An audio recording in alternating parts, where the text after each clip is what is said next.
नमस्ते बच्चों, कैसे हैं आप सब लोग। बच्चों आज मैं लेके आई हूँ अगेन प्रीवियस क्वेश्चंस जो थे सीरीज में उसका पार्ट 2। ओके, देखिए 1 मार्क वाले जो क्वेश्चन मैंने अपलोड कर लिए हैं। पार्ट बी में जो 2 मार्क के क्वेश्चन आते हैं उसका एक पार्ट मैंने अपलोड कर लिया है और आज जो है वो हम पार्ट 2 कर रहे हैं, जिसमें मैंने सारे क्वेश्चन रेस्ट जो भी हैं वो कवर अप कर लिए हैं और कुछ एडिशनल क्वेश्चन भी किए हैं। ठीक है, जिससे थोड़े बहुत क्वेश्चन जो हैं वो काफ़ी पुराने पेपर से पूछे गए थे, तो वो भी मैंने ले लिए कि जो जो मुझे रिलीवेंट लगे। ओके, तो मैं आपको इतना श्योरिटी दे रही हूँ कि अगर आप ये 2 मार्क के क्वेश्चन सेक्शन बी जो करके जाएंगे, जो मैं आपको पूरा आंसर्स के साथ प्रोवाइड कर रही हूँ, ओके, मैं बेट लगा के कह रही हूँ कि आपने अगर इसको अच्छे से किया ना तो आपके बहुत अच्छे मार्क्स आने वाले हैं। क्योंकि पूरे के पूरे बोर्ड पेपर्स मैंने देखे और उन बोर्ड पेपर्स में जो क्वेश्चंस हैं वही निकाले हुए हैं, सो दैट आपको पता है कि बोर्ड जो है वो क्वेश्चंस रिपीट करता है बार बार। तो वो रिपीटेशन जब आएगा तो सीधी सी बात है आपका प्रिपरेशन भी सही हो जाएगा और आप इजीली आंसर्स लिख भी पाएंगे। तो अभी भी अगर आपका कुछ कमज़ोर है साइंस में और कुछ चीज़ समझ नहीं आ रही है तो मैं आपसे रिकमेंड करूँगी कि ये वाली जो सीरीज़ है, वीडियो सीरीज़, उसको आप देखिए, आंसर्स लर्न कीजिए, आपका आराम से केमिस्ट्री फिजिक्स बायो तीनों मिलाकर अच्छे से प्रिपेयर हो जाएगा। ओके, दोबारा बता रही हूँ मैं कि साइंस का पार्ट 1 जो है 2 मार्क का वो अपलोड हो चुका है। अब आज पार्ट 2 कर रहे हैं हम लोग। ओके, फिर हम पार्ट नेक्स्ट में आएंगे जिसमें हम लोग 3 मार्क के क्वेश्चंस को सॉल्व करेंगे। तो आई होप कि आपको सब क्लियर हो रहा है। तो चलिए शुरू करते हैं अभी हम लोग। तो अभी हम लोगों ने सेक्शन बी जो है वो मई का पेपर लिया हुआ है 2021 का। ठीक है, हाल ही का ही पेपर है। तो आइए देखते हैं कि बोर्ड ने किस किस तरीके से क्वेश्चन इसके अंदर पूछे हुए हैं। तो जो फर्स्ट क्वेश्चन है 25, वो क्या कह रहा है, while diluting an acid why it is recommended that acid should be added to water. ठीक है, तो जब हम लोगों को एसिड को डाइल्यूट करना होता है तो हमें ये क्यों कहा जाता है कि आप जो है वो एसिड को पानी में डालो, पानी को एसिड में डालने के लिए नहीं कहा गया है। क्या है इसका मतलब, the process of adding water to the acid is highly exothermic. अगर आपने एसिड लिया और उसमें अगर आप पानी डाल रहे हो तो वो बहुत ज़्यादा रिएक्टिव हो जाता है। एक्सोथर्मिक मतलब कि बहुत ज़्यादा हीट जो है वो रिलीज़ करेगा, तो जो कंटेनर आपने पकड़ के रखा होगा यहाँ क्या वो बस्ट होने के चांसेस भी हैं। ठीक है, और उसके अलावा अगर आप पानी डालोगे एसिड में तो एसिड जो है वो हो सकता है कि उछाल मारे। ठीक है, तो आपके फेस वगैरह पे लग सकता है, तो वो बर्निंग सेंसेशन भी कॉज कर सकता है। So therefore it is always recommended that acid should be added to water. ठीक है, तो पानी का आप ग्लास लीजिए और हल्के हल्के से साइड से आप उसको एसिड डालते जाइए, तो वो ज़्यादा रिकमेंडेड होता है। If it is done the other way, जिसमें मैंने कहा कि वो पानी बाहर आएगा एसिड वाला और आपके आईज, नोज या कहीं किसी बॉडी पार्ट को बर्न कर सकता है। ठीक है, चलिए नेक्स्ट क्वेश्चन करते हैं। अभी क्या कह रहा है, give an example of metal which is liquid at room temperature. ठीक है, अब लिक्विड जो है वो तो मर्क्यूरी है, पता ही हम लोगों को रूम टेम्परेचर पे। Can be easily cut with a knife. Knife easily cut करने वाला जो होता है, मतलब ईजिली कट हो जाए नाइफ से, वो सोडियम और पोटेशियम है, दोनों बहुत ज़्यादा लाइटेस्ट एलिमेंट्स हैं मेटल। ओके, और बहुत ज़्यादा सॉफ्ट होते हैं। Dash is the best conductor of heat, that is silver. Okay, and dash is the poor conductor of heat, lead. ठीक है, डन। चलिए next question, write 2 points of difference between Mendeleev's periodic table and modern periodic table. ठीक है, तो Mendeleev और modern के बीच का difference बताना है। 2 पॉइंट्स बोले, मैंने 4 फिर भी दिए हुए हैं, आपको जो इजी लगता है आप लिख दीजिएगा। देखिए, तो पहला जो पॉइंट है वो ये है कि पीरियोडिक टेबल जो है वो एटॉमिक मास पे बेस्ड होता है मेंडलीव का, जबकि मॉडर्न जो है वो एटॉमिक नंबर पे है। बहुत आसान आसान वाले मैंने स्टेटमेंट दिए हुए हैं। ठीक है, मेंडलीव में टोटल 7 ग्रुप थे और 6 पीरियड्स थे, जबकि मॉडर्न के अंदर 18 ग्रुप और 7 पीरियड्स थे। आराम से 2 पॉइंट लर्न हो गई। ओके, उसके अलावा बात करते हैं तो यहाँ पर एलिमेंट्स जो अरेंज थे वो एटॉमिक मासेस के बेस पे अरेंज थे, जबकि मॉडर्न के अंदर जो एलिमेंट्स अरेंज थे वो एटॉमिक नंबर के बेस पे अरेंज थे। लर्न हो गया। ओके, चौथा, there is no place allotted for the isotopes. ठीक है, मेंडलीव में आइसोटॉप्स के लिए कोई भी जगह नहीं रखी गई थी, जबकि मॉडर्न पीरियोडिक टेबल में उन्होंने आइसोटॉप्स की जगह रखी थी। कहा था कि जो भी आइसोटॉप, ठीक है, जिस एटॉमिक नंबर के एलिमेंट के साथ मैच करता है उसकी जगह पे वहीं रख दो उसका। ठीक है, तो इस तरीके से ये डिफरेंस आ गया। चलिए next question, the atomic number of an element x is 12। Okay, तो Z मतलब एटॉमिक नंबर आपको 12 दिया हुआ है। पहला पॉइंट क्या बोल रहा है बच्चा, identify the element x and right it's configuration. अब देखो एटॉमिक नंबर 12 होता है तो 12 एटॉमिक नंबर है मैग्नीशियम का, ठीक है, तो हम लोगों ने बता दिया कि ये मैग्नीशियम होता है।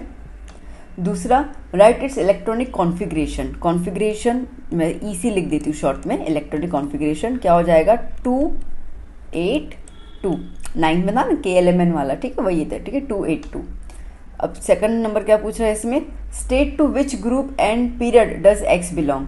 देखो बेटा अब लास्ट जो है, ठीक है, लास्ट नंबर कौन सा दिख रहा है आपको, 2 दिख रहा है, लास्ट नंबर क्या दिख रहा है 2, लास्ट नंबर 2 दिख रहा है, इसका मतलब कि वो जो ग्रुप होगा, सॉरी ठीक है, वो जो ग्रुप होगा वो किस ग्रुप में होगा, सेकंड ग्रुप में होगा, ठीक है, जो लास्ट वाला वैलेंस इलेक्ट्रॉन होता है उस पर तो ग्रुप डिसाइड होता है। और आपको कॉमा में कितने कितने नज़र आ रहे हैं बेटा, कॉमा के दौरान, ठीक है, आपको कितने नज़र आ रहे हैं, 1 2 3 नंबर नज़र आ रहे हैं, तो जितने नंबर आपको दिखेंगे उतने पीरियड, तो कौन से पीरियड में है ये, थर्ड पीरियड में है, ठीक है बच्चा, क्लियर हो गया ना, इजी था। ओके चलिए next question, what is the importance of DNA कॉपिंग in reproduction. तो रिप्रोडक्शन के दौरान जो DNA कॉपी होता है उसका इंपॉर्टेंस क्या है, तो सीधी सी बात है कि DNA कॉपी का मतलब ये है कि जो हर एक डॉटर सेल होती है, मतलब कि जो हर एक सेल नया बनता है उसके अंदर उसके मदर फादर के कैरेक्टरिस्टिक्स आ जाए। ओके तो इससे क्या होगा, इससे जो है वो वेरिएशंस भी आएंगे, इवोल्यूशन भी होगा धीरे धीरे, specially for the sexual reproduction. Okay साथ ही साथ कैरेक्टर्स जो हैं वो पेरेंट्स से बच्चे के अंदर ट्रांसफ़र होते हैं, बहुत सीधी सी बात है। Next 30, explain sex determination in human being. ठीक है, अब देखो ह्यूमन बीइंग में मेल और फीमेल होते हैं, ठीक है, तो XX और XY कैरेक्टर होते हैं। मेल के अंदर XY सेक्स क्रोमोसोम्स होते हैं, ठीक है, जिसका मतलब कि एक X हो गया और एक Y हो गया, दो अलग टाइप के होते हैं। जबकि फीमेल के अंदर XX क्रोमोसोम्स ही होते हैं, होते दो ही बट दोनों सेम ही होते हैं XX, ठीक है। अब जो सेक्स है चाइल्ड का, मतलब कि जेंडर है चाइल्ड का, ठीक है, वो डिटरमाइन करते हैं हम लोग फ्रॉम द फादर, क्योंकि फीमेल के पास, मम्मी के पास जो मदर है उसके पास तो XX ही है।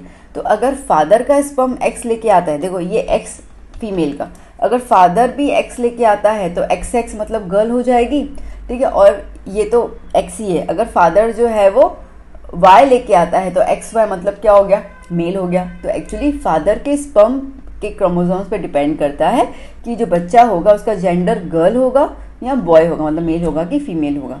तो इस तरीके से आपको सेक्स डिटर्मिनेशन बता देना है, ठीक है। चलिए next question, what is mean by saying that potential difference between 2 points is 1 volt. ठीक है, दो पॉइंट्स के बीच का पोटेंशियल डिफरेंस, ठीक है, ये पॉइंट A हुआ और ये पॉइंट B हुआ, तो इन दोनों पॉइंट के बीच का पोटेंशियल डिफरेंस जो है वो 1 वोल्ट है। उसका मतलब क्या है, इन शॉर्ट आपको 1 वोल्ट की डेफिनेशन बोलनी है।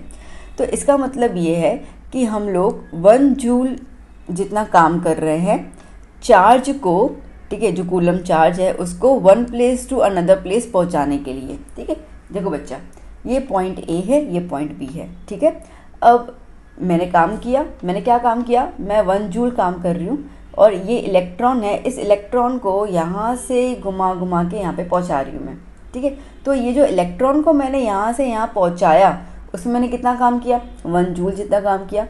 कौन कितना इलेक्ट्रॉन, 1 कूलम इलेक्ट्रॉन, ठीक है, आप ये समझो 1 इलेक्ट्रॉन, ओके। तो लाइक 1 इलेक्ट्रॉन 1 कूलम, तो उसको पास करने में मुझे जितना टाइम लगा उसको हम कहेंगे 1 वोल्ट।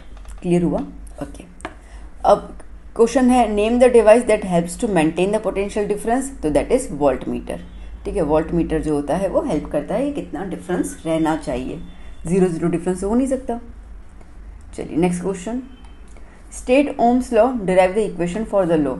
ठीक है, अब ओम्स लॉ क्या कहता है, ओम्स लॉ आपसे ये कहता है कि जब इलेक्ट्रिक करंट किसी भी कंडक्टर में पास होता है तो वो डायरेक्टली प्रोपोर्शनल होता है पोटेंशियल डिफरेंस के। ठीक है, इलेक्ट्रिक करंट जो है वो डायरेक्टली प्रोपोर्शनल होता है पोटेंशियल डिफरेंस के। और एल्स हम ये भी कह सकते हैं कि potential difference is directly proportional to electric current. अब प्रोपोर्शनल साइन हटानी है तो V is equals to I और क्या लिख दिया, R लिख दिया। R इज द रेजिस्टेंस और ये रेजिस्टेंस हर एक कंडक्टर का फिक्स होता ही है, ओके। तो हमारे पास इक्वेशन क्या बन गई, V is equals to I R। बस यही कहा गया है आपको डिराइव करने के लिए, और कुछ नहीं है, ठीक है। V upon I equals to R, I को नीचे ले लेंगे तो R आ गया। R is nothing but the resistance of the given metal, ठीक है। Next, write down the properties of magnetic field lines. ठीक है, अब बहुत इजी वाली दी है मैंने, मतलब लैंग्वेज इजी है तो सारी वही। मैग्नेटिक फील्ड लाइंस जो है वो इट अपीयर टू मर्ज या टू स्टार्ट, कुछ भी आप स्टेटमेंट लिख दो, from the north to south pole. ठीक है, तो क्या होता है, नॉर्थ से स्टार्ट होती है। ठीक है, ये नॉर्थ से स्टार्ट हो गई और साउथ पे ख़त्म करेगी। Okay, start from the north pole and terminate मतलब कि स्टॉप करती है साउथ पोल पे, ये बाहर की तरफ। और इनसाइड द मैग्नेट क्या होगा, साउथ टू नॉर्थ की तरफ जाएगा। ठीक है, so inside the magnet the direction is from south pole to the north pole. Okay, अभी फील्ड लाइंस कभी भी आपस में इंटरसेक्ट नहीं करती हैं। ये फील्ड लाइंस जो है वो कैसा क्लोज्ड लूप बनाती है, कंप्लीटली सर्कल होता है, कहीं पे कोई छूटा हुआ पॉइंट नहीं होता, मतलब कुछ ओपन एंड नहीं होता। और पोल्स पे आपको ये लाइंस बहुत ज़्यादा डेंसर दिखेंगी क्योंकि यहाँ पे मैग्नेटिक फील्ड बहुत स्ट्रांग होती है। ठीक है, कंप्लीट पॉइंट्स। चलिए next question, what will be your role in Swachh Bharat Abhiyan to reduce the problem of the waste disposable. ठीक है, तो आपका क्या रोल होगा स्वच्छ भारत अभियान में अगर आपको वेस्ट डिस्पोजेबल के तकलीफ को ना, प्रॉब्लम को कम करना है। तो देखिए, अब बेसिकली एज अ सिटीजन ये हमारी रिस्पॉन्सिबिलिटी बनती है कि हम हमारे सड़कों को बहुत ज़्यादा स्वच्छ और सुंदर रखें। छोटे छोटा एक्शन नहीं करना होता है। ठीक है, छोटा एक्शन इसका मतलब कि अगर आपके पास कुछ कूड़ा कचरा है तो उसको डस्टबिन में फेंकिए। ठीक है, ना कि नदी नाले में और स्ट्रीट पे फेंक दो, गंदगी होती है ना, सबको पता ही है। ठीक है, उसके अलावा हम बात करते हैं तो दूसरा है कि अगर आप कहीं पे कुछ खरीदने जाते हो तो ट्राई करो कि आप क्लॉथ बैग ले लो या रिसाइकल पेपर बैग ले लो। ठीक है, और जब आपके घर में कचरा निकलता है, लाइक हाउस होल्ड वेस्ट होता है, आपने वेफर खाया उसकी पैकेट अलग है, मम्मी ने सब्जी छीली उसका पॉइंट अलग है, तो उन दोनों को अलग अलग कर लो। क्योंकि वेफर का जो पैकेट है that is made of plastic. ठीक है, तो वो हो जाता है नॉन बायोडिग्रेडेबल। पर मम्मी अगर आलू छीलती हैं तो वो जो मटेरियल होता है दैट इज़ अ बायोडिग्रेडेबल। तो एक को हम बोलेंगे सूखा कचरा, एक को हम बोलेंगे गीला कचरा। अपने बाहर डस्टबिन भी देखे होते हैं, ऐसे आते हैं। ठीक है, ब्लू और ग्रीन कलर के। तो अगर हमने ये सॉर्ट आउट कर लिया तो क्या होगा ना कि बहुत इजीली हम सब्सटेंसेस को जो है वो बायोडिग्रेडेबल और नॉन बायो में डिवाइड कर सकते हैं, जिसकी वजह से as per the act of 16 में एक एक्ट निकला था that is a solid waste management rule. उसके अंतर्गत ये था कि जो नॉन बायोडिग्रेडेबल सब्सटेंसेस है उसको हम लोग फिर कैसे रिड्यूस करें, रीयूज़ करें, रिसाइकलिंग करें, उस पर फिर काम चलेगा। तो ये सब चीज़ें हम लोग अपने लेवल पे कर सकते हैं। चलिए next, state the importance of forest. Forest का इंपॉर्टेंस क्या होता है, देखो फॉरेस्ट है तो सीधी सी बात है, पेड़ पौधे हैं। ठीक है, पेड़ पौधे हैं तो वाटर साइकिल मेंटेन रहेगा, बारिश आएगी। ओके, तो it maintains the water cycle. उसके अलावा टेम्परेचर मेंटेन रहता है। आपको पता है पेड़ पौधे जो होते हैं हमें ठंडी, लाइक गर्मी को एब्जॉर्ब कर लेते हैं और ठंडा पूरा माहौल कर लेते हैं, तो टेम्परेचर को मेंटेन कर लेते हैं, ऑक्सीजन रिलीज करेंगे। ठीक है, और कार्बन डाइऑक्साइड ले लेंगे तो हमारे लिए तो अच्छी बात है। अब कार्बन डाइऑक्साइड अगर वो ले लेते हैं मतलब कि ग्लोबल वार्मिंग नहीं होगी, दैट मीन्स कि it prevents in the global warming. और जब फॉरेस्ट होता है, जो पेड़ पौधे होते हैं वो सॉइल के साथ जकड़े होते हैं, तो वो सॉइल को पकड़ के रखते हैं। सॉइल पकड़ के रखने मतलब कि सॉइल जो है वो चिपकी होती है, गीली होती है, तो वो ऐसे ही वॉश ऑफ नहीं हो सकती है, तो सॉइल इरोजन नहीं होगा। और उसके अलावा फॉरेस्ट से तो हम कितनी सारी चीज़ें लेते हैं ना, रबर ले लिया, पेपर ले लिया, कलर्स ले लिया, सब कुछ तो फॉरेस्ट से ही लेते हैं। तो ये बहुत सारे इंपॉर्टेंस है। ठीक है, चलिए next question, explain 2 R's, refuse and reduce explain करना है। अब रिफ्यूज़ मतलब मना करना। ठीक है, मना करना, तो आप ऐसी कोई चीज़ ना खरीदो या ना ही आप एक्सेप्ट करो जो एनवायरनमेंट को हार्म करती है। ठीक है, और जैसे केमिकल सॉल्वेंट्स हो गए, उसकी जगह पे कुछ ऐसी चीज़ें यूज़ करो जहाँ पे जो बायोडिग्रेडेबल हो ना, आराम से एनवायरनमेंट में वो घुल जाए और एनवायरनमेंट को हार्म भी नहीं करे। Refuse to receive the material from your supplies with the unnecessary packaging. ठीक है, फालतू वाली पैकेजिंग जो आती है उसको मना कर लो ना, बाबा हमको ऐसे दे दो क्या। ओके, मतलब अगर आप लाइक दूध का पैकेट लेने जा रहे हो तो आप बोलो कि ठीक है दे दो, हाथ में तो लेके आ सकते हो ना, उसके लिए हमें पॉली बैग की ज़रूरत नहीं है, अगर है तो फिर घर से लेके आओ। ठीक है, तो मतलब जहाँ पे आपको लगता है ना कि ये अननेसेसरी पैकिंग हो रही है, अननेसेसरी वेस्ट मटेरियल, तो उसको रिफ्यूज़ करो ना, मना कर दो उसको। रिड्यूस मतलब कि अब अगर समझ गए, ठीक है, जो चीज़ें नेसेसरी नहीं है बट लाइक इतनी नेसेसरी नहीं है, बट अगर हमारे घर पे है तो उसको, उन चीज़ों को कम कर दो ना। अगर लगता है कि नहीं ज़रूरत है तो कम कर दो उसको, रिड्यूस कर दो यूज़ करना। तो रिड्यूस द एनर्जी यूज़। अब आप एक कमरे में बैठे हुए हैं, ठीक है, 2 लाइटें चालू करने का मतलब नहीं आपका, अगर एक लाइट से गुजारा होता है तो वो कर लो, पंखे से गुजारा हो जाए तो एसी चालू करने की ज़रूरत नहीं है। ठीक है, तो एनर्जीज़ को कम रिड्यूस लाइक अपनी नेसेसिटी के हिसाब से ही यूज़ करो, ज़्यादा नहीं। ओके, और नॉन रिन्यूएबल एनर्जी रिसोर्सेज जो होते हैं उनके ऊपर कंट्रोल करो। लाइक अगर 2 मिनट के रास्ते पे किराने वाला है, मम्मी आपका कह रही कि बेटा जाके इतना लेके आ, तो आपको उसके लिए साइकिल लेके जाओ तो बेटर है, पैदल जाओ तो और भी अच्छा है। स्कूटर या स्कूटी लेके जाने का, एक्टिवा लेके जाने का मतलब तो है नहीं, ठीक है। तो उसमें क्या होगा, आप तो जब सेल्फ स्टार्ट करोगे ये करोगे तो इतनी ज़्यादा एनर्जी, तो सिर्फ पेट्रोल तो सेल्फ स्टार्ट में चला गया, फिर उसको लेके जा रहे हो, फिर रुका रहे हो, फिर तो बहुत ज़्यादा एनर्जी कंज्यूम हो रही। तो अगर लगता है कि ज़रूरत नहीं है, पैदल में ही काम हो जाएगा, तो देन गो बाय वॉकिंग और go by the cycle. Just an example, okay. चलिए नेक्स्ट, अब नेक्स्ट पेपर हम कर रहे हैं 2022 का, मार्च का ही पेपर है। अब इसमें क्या है, a milkman adds a very small amount of baking soda to fresh milk, ठीक है। तो जब दूध निकलता है तो उसमें थोड़ा सा बेकिंग सोडा ऐड कर लेते हैं। तो क्यों ऐड करते हैं, पहली बात तो ये आती है कि like why does he shift the pH of the fresh milk from 6 to alkaline, ठीक है। अब 6 जो होता है वो एसिडिक होता है, वो होता है 7 न्यूट्रल, 7 से कम में 1 to 7 या 1 to 6.9 को एसिडिक कहोगे और 7.1 से 14 को बेसिक कहोगे। And why does this milk long time to set curd, ठीक है। अब देखिए बेसिकली वही है कि अगर हम लोग मिल्क को अल्कलाइन बना देते हैं ताकि वो जल्दी से दही में कन्वर्ट ना हो, ठीक है, इसके लिए दैट्स व्हाट, इसके लिए जो है वो pH लेवल को हम लोग शिफ्ट कर लेते हैं। अल्कलाइन में होगा तो इन शॉर्ट दही बनने का मतलब ये है कि दूध खराब नहीं होगा। अरे बस आप लोग दही तो अच्छी है, मैम क्या दिक्कत है, वो वाला दही नहीं जो मम्मी के बना है वो दही नहीं, ठीक है, वो तो हम हमारे से बनाते हैं। ये दूध जो है वो कर्डलिंग हो जाता है, मतलब खराब हो जाता है। उसके अलावा अगर आप स्लाइटली कर लोगे तो क्या होगा ना कि बेसिकली मिल्क को इसकी वजह से दही बनने में थोड़ा सा टाइम लग जाता है। तो यहाँ तक कि अगर हम भी जब दही बनाते हैं, ठीक है, तो आपने देखा होगा कि मम्मी 1 चम्मच जो है वो दही का पहले दूध में डाल देती ताकि रिएक्शन थोड़ा तेज और दही जल्दी बन जाए, बिकॉज वो हमें चाहिए।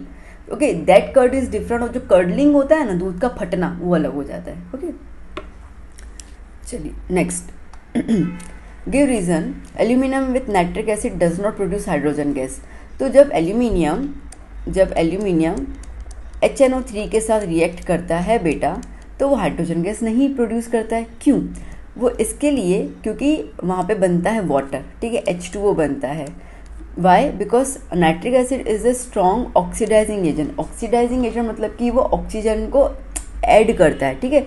तो हाइड्रोजन में वो ऑक्सीजन को ऐड कर लेगा तो वाटर बन गया, तो इसके लिए हाइड्रोजन गैस अलग से मिलने के चांसेस ही नहीं होते। मतलब नॉर्मल क्या होता है, नॉर्मल ऐसा होता है कि metal plus acid gives salt plus hydrogen gas, तो सही बात है। HNO3 इज एन एसिड, तो रिएक्शन वैसा होना चाहिए। HCl और H2SO4 के लिए तो सेम रहेगा, HNO3 के लिए नहीं रहता है, because it is a strong oxidising agent, मतलब कि वो ऑक्सीजन को ऐड करता है। तो हाइड्रोजन के साथ जब वो ऐड कर लेता है तो हाइड्रोजन अकेला बचता ही नहीं है, ठीक है, वो पानी बन जाता है, तो इसके लिए हाइड्रोजन गैस रिलीज नहीं होता है। बात समझ आई? चलिए नेक्स्ट, अगर इसका सॉल्ट बने तो क्या बनेगा, AlNO3 थ्राइस, ठीक है। Okay next, state the limitation on Newlands law. Newlands law of octaves का क्या लिमिटेशन है?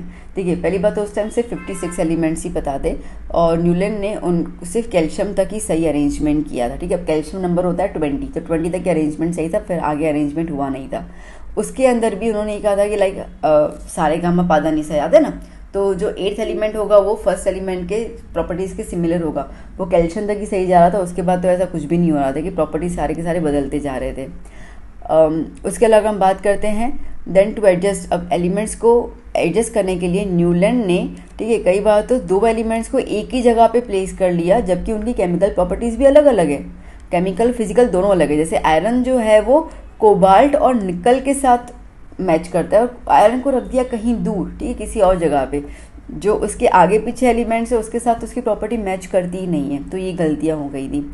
और दूसरी बात, नोबल गैसेस के बारे में कुछ बताया नहीं, उसके लिए तो कोई भी टेबल में जगह नहीं थी, ठीक है। जबकि उसके बाद 56 तक जब तक नोबल मेटल आए तो नहीं थे एलिमेंट्स, ठीक है, बट ये थे कि जब बाद में डिस्कवर हुए तो रखने की कोई जगह ही नहीं थी उन्होंने, ठीक है, ऐसा कुछ प्लेस रखा ही नहीं था, तो इसके लिए ये कुछ लिमिटेशंस हो गए थे। ओके बच्चा, चलिए नेक्स्ट क्वेश्चन क्या कह रहा है यहाँ पर, study the variation in atomic radio of second group elements given below and answer, ठीक है। अब आपको ग्राफ दिया हुआ है, क्या कह रहा है, इन the second group which element has the highest metallic characteristics, ठीक है। अब आपको ये दिया हुआ है, आपको lithium, beryllium, boron, carbon, nitrogen, oxygen और फ्लोरीन, ठीक है। तो अब इसमें क्या बोला है कि किसका ज़्यादा कैरेक्टर रहेगा। अब देखिए जब आप पीरियड में ना जाते हैं लेफ़्ट टू राइट, ठीक है। तो उस दौरान जो है वो लेफ्ट वाले जो होते हैं उनके मेटेलिक कैरेक्टर बहुत ज़्यादा होते हैं। तो इसके लिए इसमें आंसर क्या होगा, lithium has the highest metallic character. Okay, अब second, in the second group of elements which element has the smallest size. अब इसमें क्या होता है, पीरियड के अंदर जब आप लोग जाते हैं फ्रॉम लेफ्ट टू राइट तो धीरे धीरे साइज़ डिक्रीज़ होती है। तो लिथियम से जब आप फ्लोरीन की तरफ जाओगे तो साइज़ कम हो जाएगी। तो इसके लिए इसमें क्या आएगा, फ्लोरीन। अब यहाँ पे ये बोर्ड का पेपर है, बट यहाँ पे मिस्टेक हुआ था उस दौरान। ठीक है, मिस्टेक ये हुआ था बेटा कि आप देख सकते हैं कि आपको जो चार्ट दिया हुआ है वो सेकंड पीरियड का दिया हुआ है। ठीक है, ये ग्रुप नहीं है, ये पीरियड है ना। लिथियम, बेरिलियम, बोरोन, कार्बन, ये पीरियड है। और जबकि आपको लिखा हुआ है यहाँ पे, अब चार्ट पीरियड का दिया हुआ है और पूछा ग्रुप के है, तो ये मिस्टेक थी। हम चार्ट के साथ आंसर बता रहे हैं, इसके लिए यहाँ पे ग्रुप की जगह क्या होना चाहिए था, पीरियड होना चाहिए था। बोर्ड से भी गलतियाँ हो जाती है। ओके, चलिए नेक्स्ट। ना इसमें आपको एक बात बताओ, आपको पता तो होगा, ठीक है, अगर पेपर में कुछ मिस्टेक होती है बोर्ड से, ठीक है, और बच्चे ने अगर वो आंसर अटेम्प्ट किया होता है, गलत है सही कोई मतलब नहीं करता, अगर वो अटेम्प्ट किया है तो उसको पूरी मार्क्स मिलती है अटेम्प्ट होने की। तो इसके लिए हम आपसे कह रहे हैं कि कभी भी है ना पेपर लीव करके मत आना, लिख के आना। ठीक है, क्या पता कुछ क्वेश्चन गलत हो और आपको उसके मार्क्स मिल जाए। ओके, चलिए next question. Write the equation necessary for the process of photosynthesis. ठीक है, तो प्रोसेस लिखना है। Like we know carbon dioxide plus water gives glucose plus oxygen.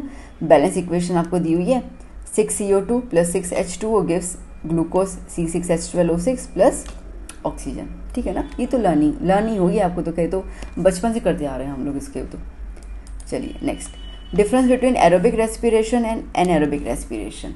अब छोटे छोटे वाले दिए मैंने। एरोबिक रेस्पिरेशन मतलब कि वो जो ऑक्सीजन के प्रेजेंस में रेस्पिरेशन होता है। एनएरोबिक मतलब कि absence of oxygen. 1 point clear, learn हो गया। ठीक है, एरोबिक रेस्पिरेशन के अंदर जो कंप्लीट ऑक्सीडेशन होगा ग्लूकोज का, मतलब ग्लूकोज जो है वो कम्प्लीटली टूट जाएगा और कार्बन डाइऑक्साइड में कन्वर्ट हो जाएगा। जबकि एनएरोबिक के अंदर जो ग्लूकोज से कम्प्लीटली नहीं टूटता है, ठीक है, कुछ अमाउंट उसका रह जाता है।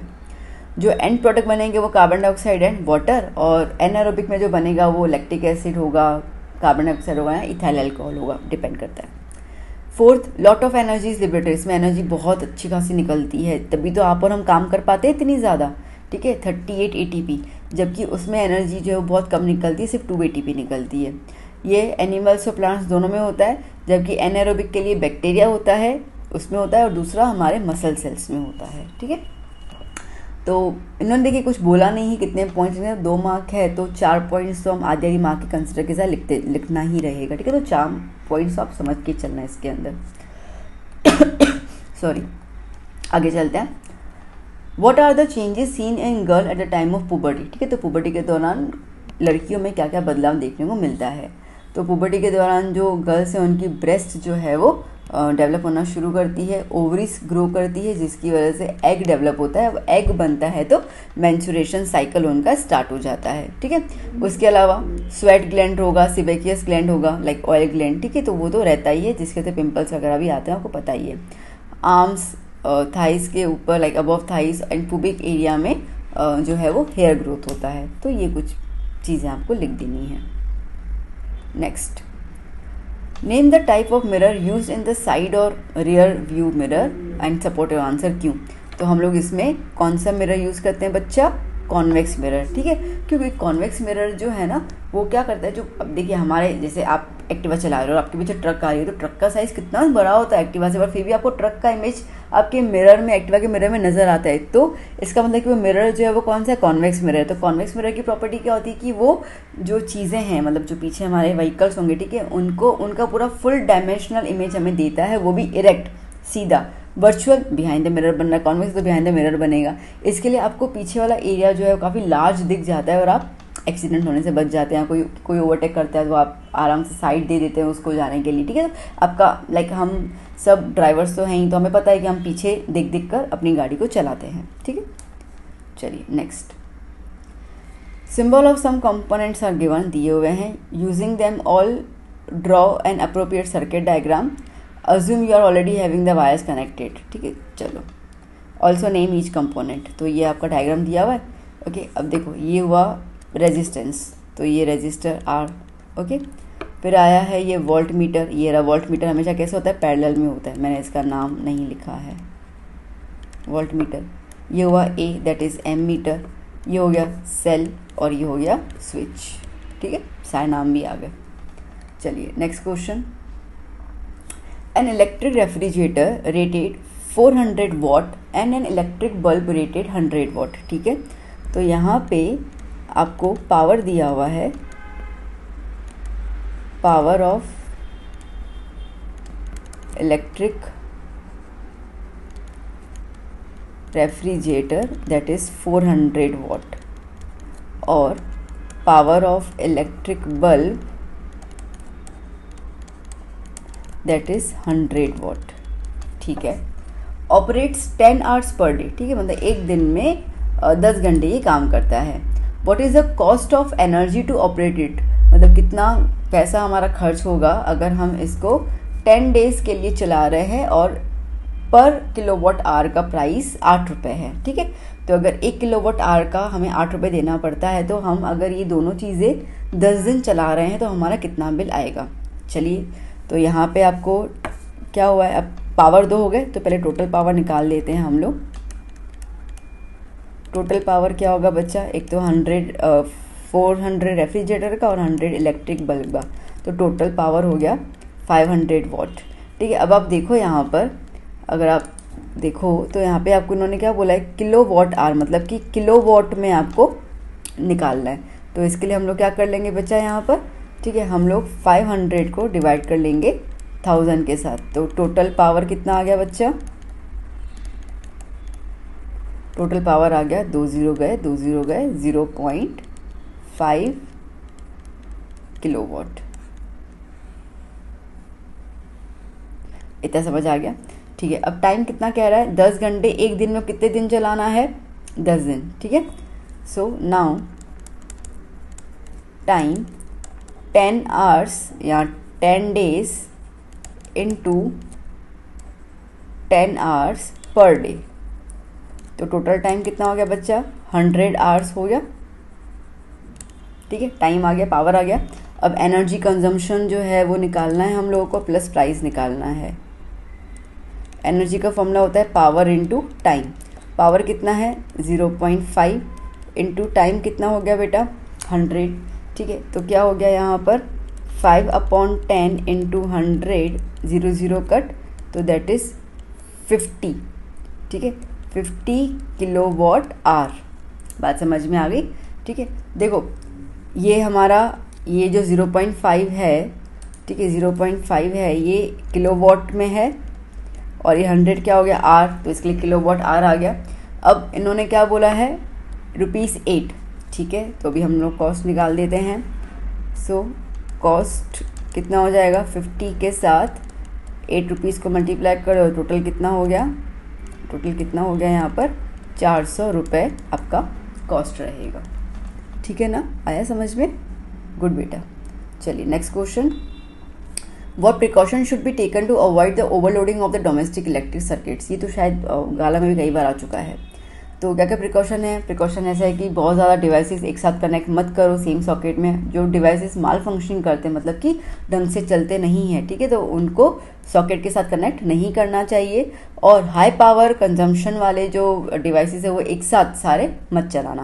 लाइक रेफ्रिजरेटर भी हो गया, ठीक है, एसी भी हो गई, टीवी भी हो गई, वहाँ वॉशिंग मशीन भी चल रही है, तो इतने सारे डिवाइसेस एक साथ नहीं चलाने हैं। तो ये प्रिकॉशंस कर सकते हैं हम लोग। Next, how can you help in reducing the problem of waste disposable and give any 2 methods. अब वो पहले वाला भी सेम ही था, वहाँ पे स्वच्छ भारत अभियान बोला था, यहाँ पे इन्होंने सिंपल क्वेश्चन बोल दिया। ठीक है, अब इन्होंने 2 ही मेथड्स के साथ पूछा, तो हम लोग एक काम कर लेते, मेथड के थ्रू बता देते हैं। तो एक क्या होगा, by minimising the use of disposable items. ठीक है, लाइक वन टाइम ना यूज एंड थ्रो वाले जो आइटम्स होते हैं उसको कम कर लो। ओके, और दूसरा है कि बायोडिग्रेडेबल और नॉन बायोडिग्रेडेबल को अलग अलग कर लो। ये 2 मेथड्स हम कर सकते हैं। चलिए next question, to save the environment you have come across the word reuse and recycle. ठीक है, तो इसका मतलब क्या है, देखो रीयूज मतलब कि जो चीज़ों को वापस यूज़ करते हैं। ठीक है, the things use again and again. तो जैसे कि मैंने कहा कि थ्रो करने के बजाय ना आप ऐसी चीज़ें यूज़ करो जो दोबारा से आप उसको यूज़ कर सकते हैं, ठीक है। जैसे कि प्लास्टिक का कप में हम चाय पी रहे हैं, इस बेटर कि हम लोग जो नॉर्मल कप आते हैं ना पोर्सिलिन पीस के, उससे कर लो ना, धो के तो दोबारा यूज़ हो जाएगा। यही बस समझ में, तो उतना हमारा सेव हो गया। ओके, दूसरा है रिसाइकल। रिसाइकल इसका मतलब कि ओल्ड में से ना कोई चीज़ ख़राब हो चुकी है उसको आप नए तरीके से दोबारा रिसाइकल करो, यूज़ करो। आजकल तो बहुत हो गया है, जैसे कि प्लास्टिक की बोतल से मैंने देखा था कि जीन्स बनाई जा रही है, ठीक है। प्लास्टिक की बोतल से वो ना आपने देखा होगा गार्डन बनाते हैं, टेरेस गार्डन वगैरह बना देते हैं ना, प्लास्टिक की बोतल लगा देते और वहाँ पे प्लांट छोटे छोटे पौधे लगा देते। रिसाइकल के हिसाब से ही तो हुआ ये भी, ठीक है। तो लाइक प्लास्टिक बैग्स हो गए, ग्लास मटेरियल हो गए, पेपर हो गया, इनको हम लोग रिसाइकल करके एक नया चीज़ बना सकते हैं वैसे, ठीक है। इतना क्लियर हो गया ना। चलिए next question, mention any two problem addressed to by the construction of large dam. जब बड़े बड़े डैम बनाते हैं तो क्या क्या प्रॉब्लम आती है। बेसिकली 2 पूछी, मैंने 3 बता दी, आपको जो ईजी लगे। एक तो आता है सोशल प्रॉब्लम, ठीक है। सोशल प्रॉब्लम ये होता है कि वहाँ के जो किसान हैं, जो ट्राइबल लोग हैं बेचारों को, ठीक है, कहीं लाइक बोलते कि तुम ये गाँव छोड़ के चले जाओ, ठीक है। उनको अपनी एरिया जो है वो छोड़ के चली जानी पड़ती है, और वो भी गवर्नमेंट जो है वो कोई भी ढंग का कंपनसेशन नहीं देती, मतलब कि ना उतने उनको पैसे देती है और ना ही उनको कोई प्लेस देती कि भाई ऐसा होता है कि चलो भाई अब XYZ गाँव जो है, विलेज है, जो एरिया है वो आप लीव कर लो, बगल में एक और गाँव है, हम आपकी वहाँ पे सुविधा करवा लेते हैं। ऐसा नहीं है, ठीक है, चले जाओ। ओके, ये चीज़ होती है, तो ये तो गलत है ना। फिर आता है इकोनॉमिक प्रॉब्लम। अब ये बनाने में पब्लिक का इतना पैसा खर्च होता है, ठीक है, बट इसका बेनिफिट उतना है नहीं। लाइक बोलते हैं ना कि आज अगर हमने 100 रुपये लगाया तो लाइक उसका हमने 100 रुपये इन्वेस्ट किए तो उसका रिटर्न कितना मिलेगा। ओके, यहाँ पे रिटर्न कुछ नहीं होता है, ऐसा है। जैसे आपने घर बनवा दिया, अब घर तुमने तो बना दिया, पैसे तुमने 50 लाख रुपये खर्च कर लिए इंटीरियर में, उसका रिटर्न क्या मिला, क्या पैसा तुमको उससे मिल रहा है, नहीं मिल रहा ना, ठीक है। बट यहीं पे अगर आप कहीं बैंक में रखो तो उसका आपको इंटरेस्ट मिलेगा और आपका पैसा आएगा, ठीक है, बात समझ आ रही है। तो ये इकोनॉमिक प्रॉब्लम हो जाती है। दूसरा एनवायरमेंटल प्रॉब्लम तो है ही, लाइक इतना सारा फॉरेस्ट काटना पड़ता है, एनिमल्स बर्ड्स को वहाँ से भगाना पड़ता है, ठीक है। तो ये 3 प्रॉब्लम फेस करनी पड़ती है। चलिए नेक्स्ट बात करते हैं एडिशनल क्वेश्चंस की, ठीक है। अब ये क्वेश्चंस जो हैं वो बहुत पुराने पेपर्स में पूछा गया है, ठीक है। इसके लिए मैंने अलग अलग पेपर्स में से किया, तो मैंने यहाँ पे आपको ईयर नहीं बताया, मतलब समझ लो कि 17-18 ईयर के आसपास का। तब आपकी बुक जो थी वो ये वाली नहीं थी, NCERT वाली, बट हाँ कुछ चैप्टर्स जो थे वो मैच करते थे, तो वो मैचिंग क्वेश्चंस जो है वो मैं लेके आई हूँ। ओके, पूछ सकते हैं, सीधी सी बात है, चैप्टर से मैच कर ही रहे हैं। तो जैसे क्वेश्चन दिया हुआ है, state briefly how the formation of micelle help to clean the clothes having the oily spot, ठीक है। अब ये टॉपिक है ही हमारे पास, तो अगर ऑयल का दाग है तो वो किस तरीके से निकाला जाता है।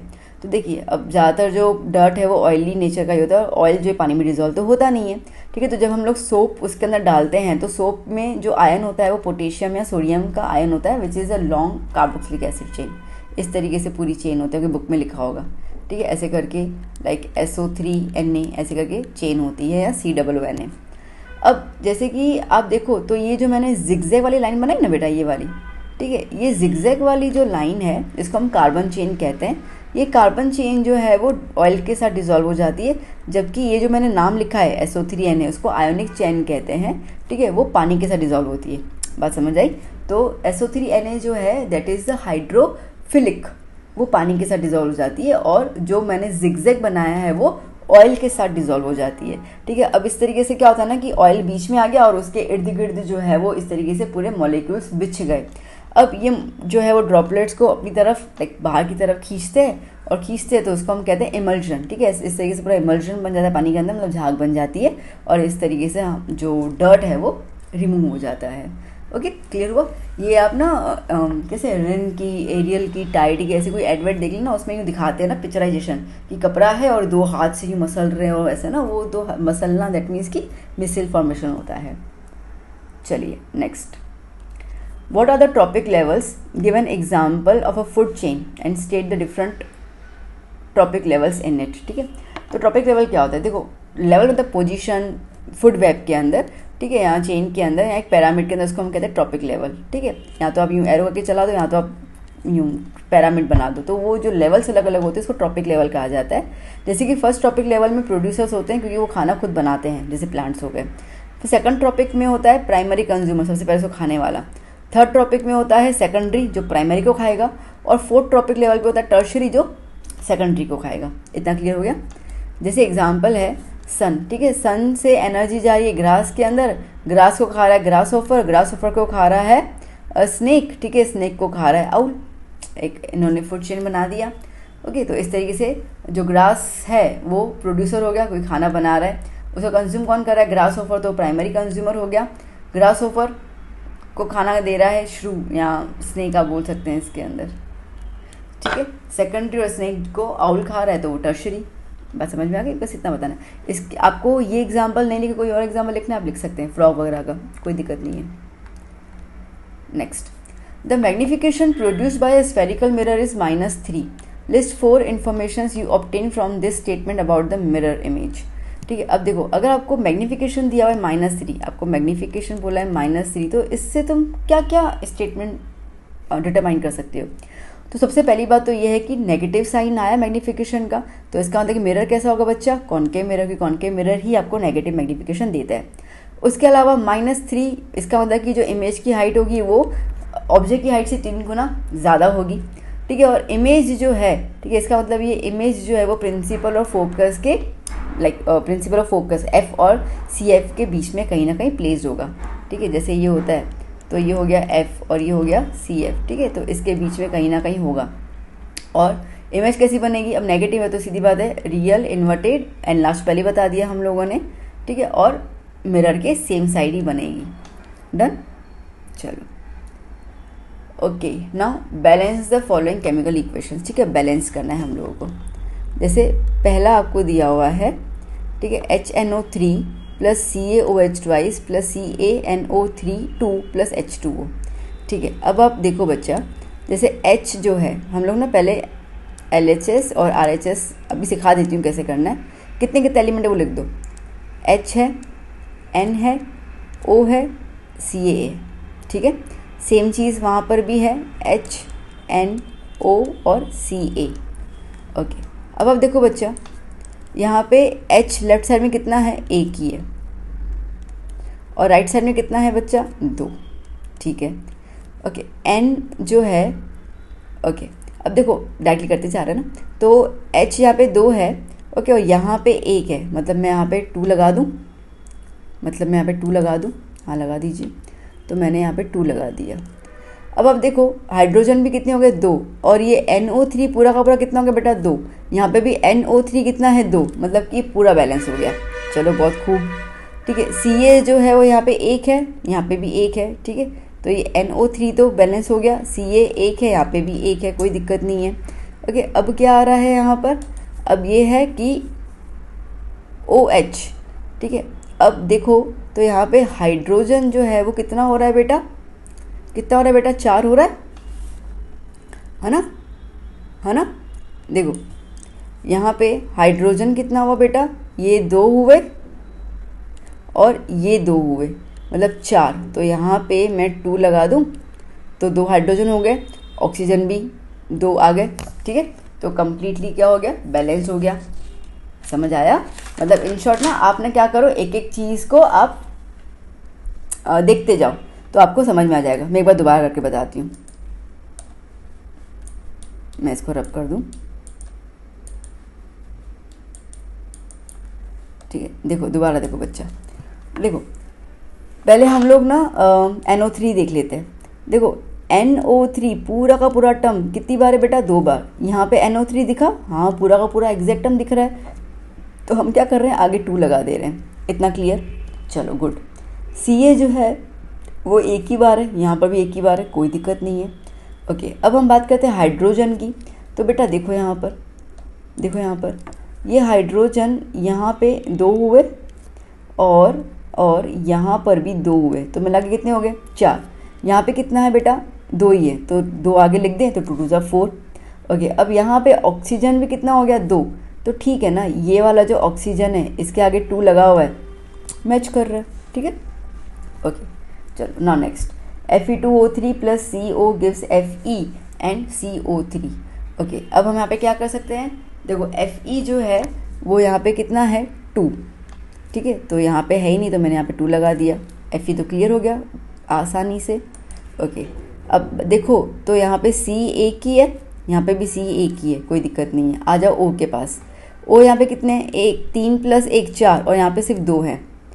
अब क्या करें, 3 + 1 4 और यहाँ पे 2 हैं, ठीक है। तो अब अगर मैं एक काम करती हूँ, मैं यहाँ पे क्या लगा देती हूँ, मैं यहाँ पे 3 लगा देती हूँ।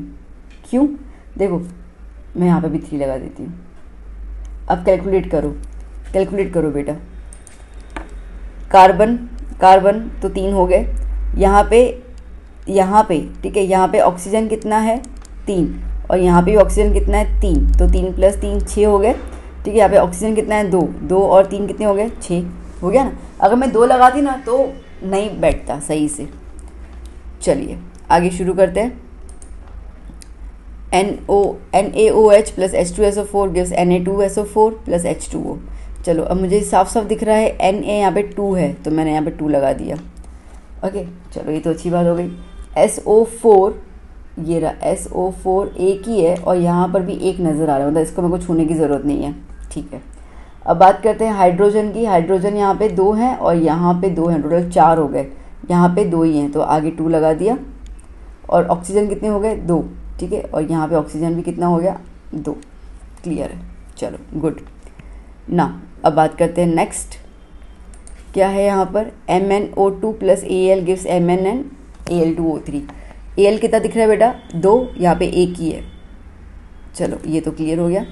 O कितना है बेटा यहाँ पर 3 और यहाँ पे 2 है, तो जब प्राइम नंबर आता है ना तो टेबल लिख लो, 2 3 = 6। तो हम लोग क्या करेंगे यहाँ पे, ओके यहाँ पे हम लोग क्या करेंगे, यहाँ पे हम लोग लगा देते हैं 2, यहाँ पे हम लगा देते हैं 2, ठीक है। तो 2 3 = 6 हो गया। यहाँ पे क्या हो गया बेटा 2 और यहाँ पे क्या हो गया 3, तो यहाँ पे Mn की जगह भी क्या लग रहा है 3। एक बार रीचेक कर लेते हैं, मेरे को डाउट लग रहा है। चलो आ जाओ एक बार फिर से रीचेक कर लेते हैं हम लोग, क्या है यहाँ पर। ओके वेट, क्या है यहाँ पर Mn3 ना, Mn3 और यहाँ पे भी 3, चलो Mn क्लियर हो गया। O यहाँ पे 2 3 = 6 और यहाँ पे 2 3 = 6, O भी 6 क्लियर हो गया। ओके अब Al यहाँ पे कितने हैं 2, Al यहाँ पे कितने हैं बेटा 2 और यहाँ पे देखो बच्चा, यहाँ पे देखो क्या है Al2O3 है ना और आगे 2 लगा दिया, तो Al कितना है 4 है। इसका मतलब कि जो पहले 2 लिखा ना वो हमें रब करना पड़ेगा। सी ये actually try and error method ही होता है, आपको पता ही है, ठीक है। तो इसके लिए ये वाला हटा के हम क्या लिख देंगे यहाँ पर 4 लिख देंगे।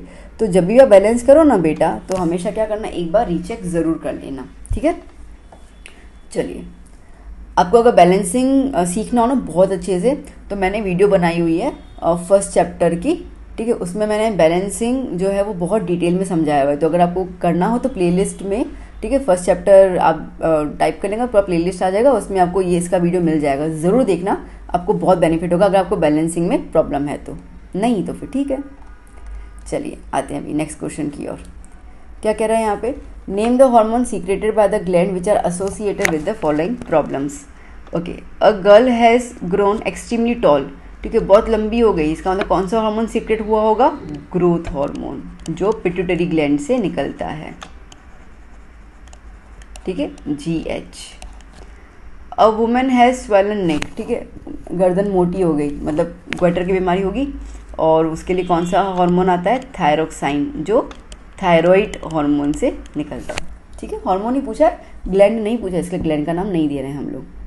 चलिए आ जाइए, क्या कह रहा है अभी, what do you mean by the precipitation reaction, give one example. देखो वो रिएक्शन जिसके अंदर आपको रिएक्ट करने के बाद कुछ ना कुछ सॉलिड मटेरियल अगर बच जाता है ना, लाइक इनसॉल्यूबल, तो उसको हम कहते हैं प्रेसिपिटेट। ओके, तो एग्जाम्पल है कि Na2CO3 के साथ आप CaCl2 को रिएक्ट कर रहे हो तो आपको CaCO3 मिलेगा विच इज़ सॉलिड, और ये जो एरो डाउनवर्ड एरो जो होता है इसका मतलब कि वो प्रेसिपिटेट है, ठीक है। तो यहाँ पे प्रेसिपिटेट मिल जाता है इसके अंदर।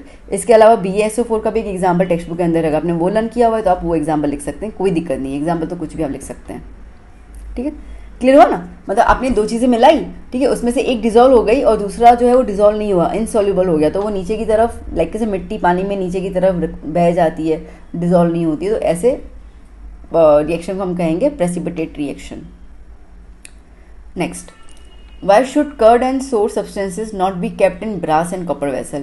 क्योंकि खट्टी चीज़ें होती है ना, जैसे कर्ड हो गई, तो अगर हम उसको ब्रास और उसमें रखेंगे तो उनके अंदर क्या होता है, एसिडिक होता है, लैक्टिक एसिड कर्ड में होता है, ठीक है। तो मेटल के साथ वो रिएक्ट करेंगी, क्योंकि हमें तो पता है ना, हमने तो इतना तो हमने किया ही है कि हमें इतना पता हो कि acid plus metal gives salt plus hydrogen gas, ठीक है। इसका मतलब क्या मिल रहा हो तो रहने दो, बट ये तो फिक्स है कि एसिड जो है वो मेटल के साथ रिएक्ट तो करेगा। ओके, तो जब कर्ड रिएक्ट करेगा ब्रास या कॉपर वेसल के साथ, तो वो क्या कर लेगा, वो एसिडिक नेचर में कन्वर्ट हो जाएगा, जिसकी वजह से, ठीक है, the creation of the toxic salt, salt बन रहा है ना, बट ये सॉल्ट कैसा होता है बेटा, नमक घर वाला नहीं होता, ठीक है, दूसरा होता है जो टॉक्सिक बनता है, जिसकी वजह से अगर हम उसको डाइजेस्ट करेंगे तो बीमारी हो सकती है या मर भी सकते हैं, तो इसके लिए हम उनको उसमें नहीं रखते हैं। प्लस वो कोरोड भी कर लेगा वेसल्स को, ठीक है। चलिए next question, aluminium is highly active metal yet it is use to make utensils. अब इतना रिएक्टिव मेटल होता है, फिर हम इसके यूटेंसिल्स क्यों बनाते हैं? अभी भी तुमने देखा कि बर्तन तो बनाते ही नहीं है हम लोग ना। तो इसका मतलब क्या है, अब बहुत सिंपल सी बात है कि एल्यूमिनियम जो है वो रिएक्ट तो करता है, कोई दिक्कत वाली बात नहीं है, पर उसकी जो ऑक्साइड लेयर है ना बेटा, वो कैसी होती है, वो स्टेबल होती है, जिसकी वजह से वो एज अ कोटिंग की तरह उसके साथ काम करती है।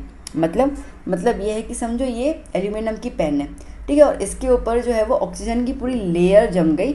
अब ये ऑक्सीजन की लेयर जो है ना, इसको प्रोटेक्ट करेगी, इसको और ज़्यादा ऑक्सीडेशन नहीं होने देगी, मतलब कि और कोई लेयर इसके ऊपर अटैक नहीं करेगी, और इसको बचा के रखेगी, ठीक है। तो जिसकी वजह से क्या होता है ना कि ये प्रोटेक्टिव फॉर्म में आ जाता है, तो ये ज़्यादा रिएक्टिव ये ज़्यादा क्या बोलते हैं, ईटरना भी होता ही नहीं, कोरोजन नहीं होता है इसके अंदर, ठीक है।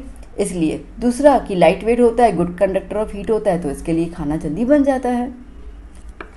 Next, carbonate and sulphide ores are usually converted into oxides. Carbonate ore और सल्फाइड ओर जो है वो हम उनको ऑक्साइड्स में कन्वर्ट कर लेते हैं during the calcination and roasting process के दौरान, ठीक है। तो क्यों करते हैं, ऑक्साइड में क्यों कन्वर्ट करते हैं, ठीक है, वो इसके लिए क्योंकि ऑक्साइड से, ठीक है, ऑक्साइड से मेटल्स को एक्सट्रैक्ट करना बहुत आसान होता है, ठीक है। ऑक्साइड को आप आराम से, कोई मेटल ऑक्साइड को, ठीक है, जैसे कि ZnO है, ठीक है, अगर आप इसके साथ कार्बन रिएक्ट कर लो तो आराम से Zn मिल जाएगा और कार्बन मोनोऑक्साइड बन के निकल जाएगा, ठीक है। तो वो बहुत ईजी हो जाता है इसके लिए। Next, light enters from air to glass having refractive index 1.50, ठीक है। तो रिफ्रैक्टिव इंडेक्स ग्लास का दिया हुआ है 1.50। What is the speed of the light in glass, ठीक है, मतलब V निकालना है, V is the speed of light in medium. कोई भी मीडियम होता है ना, तो उसमें जो स्पीड हम लेते हैं वो V में लेते हैं। And the speed of light in vacuum, उसको हम C लेते हैं, ठीक है। Speed of light in vacuum वो आपको दी हुई है 3 × 10⁸ मीटर पर सेकंड, ठीक है। अब इसकी बेटा फॉर्मूला ऐसी आती है, फॉर्मूला इसका ये होता है कि V is equals to refractive index upon speed of light. Okay, sorry गलती हो गई, उल्टा हो जाता है। ओके, क्या हो जाएगा इसके अंदर, क्या हो जाएगा, C अपॉन रिफ्रैक्टिव इंडेक्स, तो 3 × 10⁸ अपॉन 1.5, तो 3 × 10⁸ इंटू 10 अपॉन 15। बात समझ में आई, ठीक है। मैंने डेसिमल को रिमूव कर लिया, तो 3 1 ज़ा 3, 5 ज़ा 5 1 ज़ा 5 2 ज़ा, ठीक है। तो हमें आंसर क्या मिल गया बच्चा, हमें यहाँ पे आंसर मिल गया 2 × 10⁸ मीटर पर सेकंड, ठीक है। चलो good. Now next, an object is placed at a distance of 10 centimetre. तो u आपको डिस्टेंस दिया हुआ है, तो u तो नेगेटिव में ही आता है। Okay, from a convex mirror of focal length, ठीक है। अब मिरर कैसा है बेटा, मिरर जो है वो आपको दिया हुआ है कॉन्वेक्स मिरर। अब कॉन्वेक्स मिरर में फोकल लेंथ ना बच्चा प्लस होती है, तो वो हो गई 15 सेंटीमीटर। साइन कन्वेक्शन याद करके जाना। Find the position of the image, तो हमें v निकालना है, तो बस हमने लगा दो 1/f = 1/v + 1/u। So 1/f minus 1/u is equals to 1/v।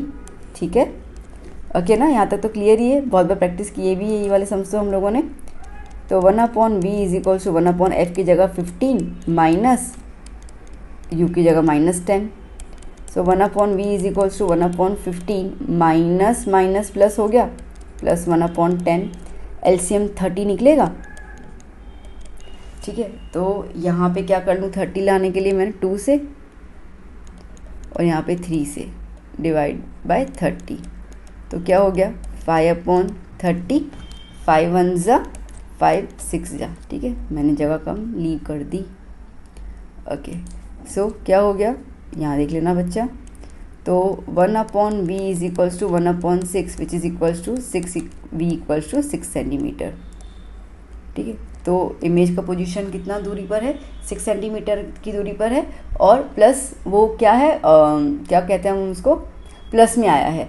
ठीक है, तो अगर प्लस में आया है इसका मतलब क्या होगा बेटा, इसका यहाँ पे मैं लिख देती हूँ। ठीक है, यहाँ लिख देती हूँ, मैंने भूल से जगह थोड़ी सी कम लीव कर दी है। ठीक है, तो प्लस में आया है इसका मतलब कि इमेज कैसा है, virtual, erect and 6 centimetre behind the mirror. ठीक है, वहाँ पे चलिए next question. Why does the cord of an electric heater not glow while heating element does? ठीक है, अगर आप इलेक्ट्रिक हीटर देखते हो तो उसका जो कॉर्ड, जो डंडी होती है ना कॉर्ड, वो नहीं ग्लो होती है। ठीक है, बट हीटिंग एलिमेंट जो है उसका मतलब जो चीज़ गर्म, लाइक कॉर्ड है हीटर का, ठीक है, तो वो आप पानी में डाल दो तो पानी में जो पानी को गर्म करती है उसको हीटिंग एलिमेंट कहते हैं, वो गर्म हो जाता है और वो ग्लो करता है, बट कॉर्ड जो है वो ग्लो नहीं करती है। क्यों?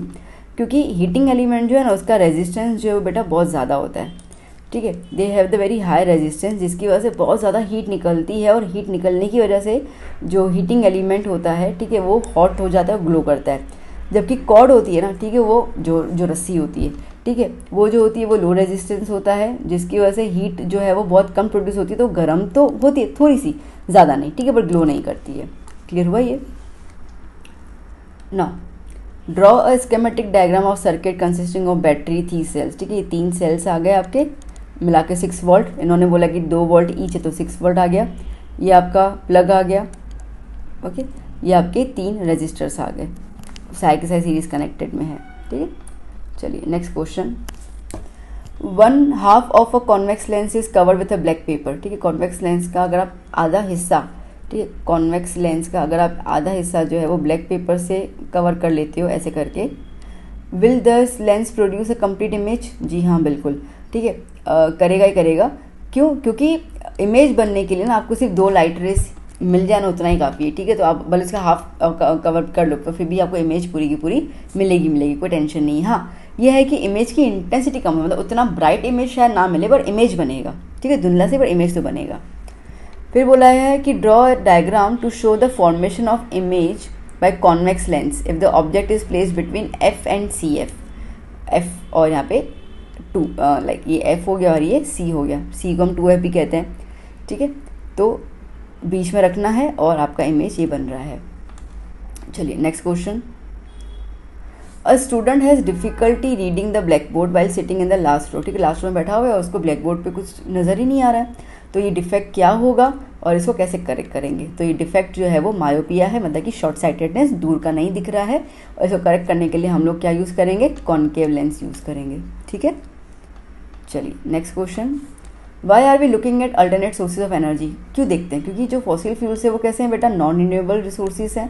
ठीक है, अब इनको बनने में तो मिलियंस ऑफ ईयर्स लग जाते हैं, तो दोबारा तो अगर ख़त्म हो गए तो हमारे पास कुछ बचेगा ही नहीं यूज़ करने के लिए। लाइक पेट्रोल डीजल खत्म हो गया तो अभी तुम गाड़ियों में क्या चलाओगे? कुछ है ही नहीं। दैट्स वाई हम लोग क्या कर रहे हैं, हम लोग CNG और EV में भी जा रहे हैं ना, तो EV is nothing that alternate source. ठीक है, कि अगर फॉसिल फ्यूल्स खत्म हो जाते तो we should have been given the alternate source कि हम अपनी लाइफ को उतना ही लग्जरियस चला सके।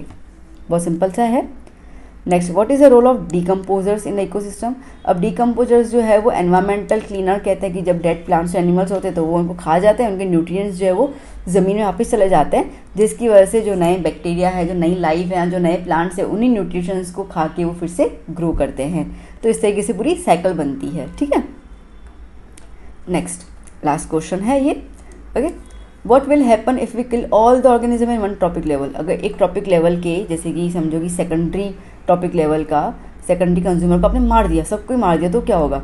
अगर आप ऐसे करोगे तो उसके बाद का जो लेवल रहेगा, जो थर्ड कंज्यूमर्स रहेंगे, ठीक है, उनको तो खाने के लिए कुछ है ही नहीं, तो बेचारे वो तो स्टारवेशन, भूख के कारण ही मर जाएंगे, ठीक है। और उसके प्रीवियस वाले ना, उसके पहले वाले जो होंगे फर्स्ट कंज्यूमर, उनकी तादाद बढ़ती जाए, क्योंकि उनको सेकंड कंज्यूमर को तुमने मार दिया तो फिर उनको कोई खाएगा नहीं, तो उनकी तादाद बढ़ती जा रही है, ठीक है। और जो टर्शरी है, बात समझ में आई। देखो, like primary consumer, secondary consumer, tertiary consumer, अपन ने सेकेंडरी वाले को मार दिया, ठीक है। अब सेकेंडरी वाले को मार दिया तो टर्शरी वाले बेचारे भूखे मर गए, क्योंकि उनके पास तो कोई खाने के लिए है ही नहीं।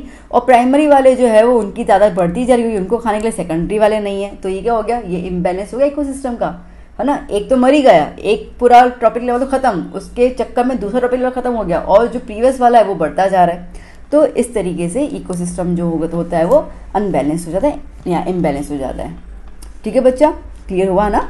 ठीक है, तो यहाँ पे हमने 2 मार्क के सारे क्वेश्चंस, इंपॉर्टेंट क्वेश्चंस ये कर डाला, तो लाइफ जिंगा लाला याद कर लेना, ठीक है। तो अच्छे से आप कवर अप कर लीजिए, इससे ज़्यादा और इससे आगे नहीं आएगा, मैं आपको बेट लगाती हूँ, ये क्वेश्चंस ही आएंगे। अगर न्यूमेरिकल्स मैंने करवा तो उसमें एक आध नंबर आगे पीछे हो सकता है, तरीका पूरा यही होगा सॉल्व करने का, ठीक है। तो प्रिपरेशन कर लीजिए इसको, और अपना 2 मार्क, 1 मार्क तो ऑलरेडी मैंने कंप्लीट करवा दिया, 2 मार्क अपने क्लियर कर लीजिए। अभी हम लोग नेक्स्ट लेक्चर में 3 मार्क वाले स्टार्ट करेंगे। I hope you are enjoying the lecture, और मैं समझा रही हूँ आपको समझ में आ रहा है। और अगर वीडियो अच्छा लगा हो तो आपको पता है ये लाइक तो करना ही है ना, मोटिवेट तो आपको मुझे करना ही है, जैसे मैं आपको कर रही हूँ। तो आप लाइक कीजिए, वीडियो अपने फ्रेंड्स के साथ शेयर कीजिए, उनको भी हेल्प कीजिए। क्या पता लाइक कोई बच्चा नहीं पास होने वाला, वो बच्चा पास हो जाए, आपको भी दुआएं मिलेगी, ठीक है। तो इस तरीके से बस मदद करते रहिए सबकी। अभी हम मिलेंगे नेक्स्ट क्लास में। Till then keep study, keep hard working, hard work always pays off. Bye bye, take care.